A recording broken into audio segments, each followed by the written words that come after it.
எல்லாருக்கும் வணக்கம்.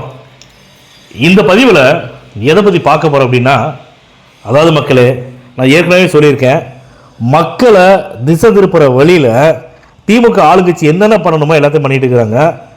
இந்த ஒரு வாரமாக பார்த்தீங்கன்னாவே ஆதவர்ஜனா பேசிட்டாரு, ரஜினி தப்பாக பேசிட்டாரு அப்படின்னு இதே தான் வந்து எல்லா டிவி விவாதங்களையும் சரி, யூடியூப் சேனலும் சரி மேக்ஸிமம் போயிட்டு இருக்குது. ஆனால் திமுக பண்ணக்கூடிய அநியாயங்கள், அட்டூழியங்கள், கொடுமைகள், கொள்ளைகள் எதுவுமே வந்து வெளியில் தெரியல. மக்களை வந்து நம்ம திசை திருப்பி விட்டோம்னா மக்கள் வந்து அதை போய் பார்ப்பாங்களே தவிர, நம்ம செய்யக்கூடிய அநியாயங்கள், அட்டூழியங்கள், கொள்ளைகள் நம்ம ஆட்சியில் நடக்கிறது எல்லாமே மக்கள் கண்டுக்க மாட்டாங்கன்னு நினைக்கிறாங்க. ஆனால் தப்பு கணக்கு போட்டுருக்கிறாங்க. மக்கள் எப்போவோ திமுகவை தூக்கி எரிஞ்சிட்டாங்க. 2026 சட்டமன்ற தேர்தலில் நிச்சயமாக நான் சொல்கிறேன், தளபதி விஜய் அவர்களுக்கு தான் எல்லாமே ஓட்டு போட்டே ஆகணும் அப்படிங்கிற மனநிலைமைக்கு வந்துட்டாங்க. இன்னும் ஒரு 5 வருஷம் விட்டோம்னா தமிழ்நாடு ரஜினிகாந்த் ஐயா வந்து போன ஆட்சியில் சொன்னாங்களா, சுடுகாடாக மாறி போக அப்படின்னு, அதே மாதிரி சுடுகாடாக தரமட்டமாக மாறி போயிடும் திமுக ஆட்சி மட்டும் இருந்துச்சுன்னா.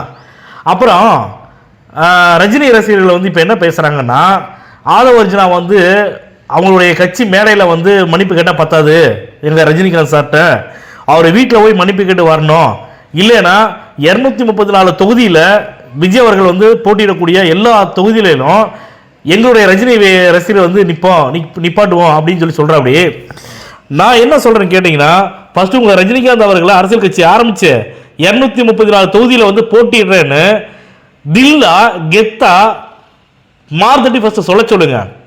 நான் ஏற்கனவே சொல்லியிருக்கேன், நானும் ரஜினி ரசிகர் தான், விஜய் அவர்களும் ரஜினி ரசிகர் தான், எல்லாமே ரஜினி ரசிகர் தான். இன்னொரு விஷயம் பாருங்க மக்களை, நல்லா கேட்டுங்க.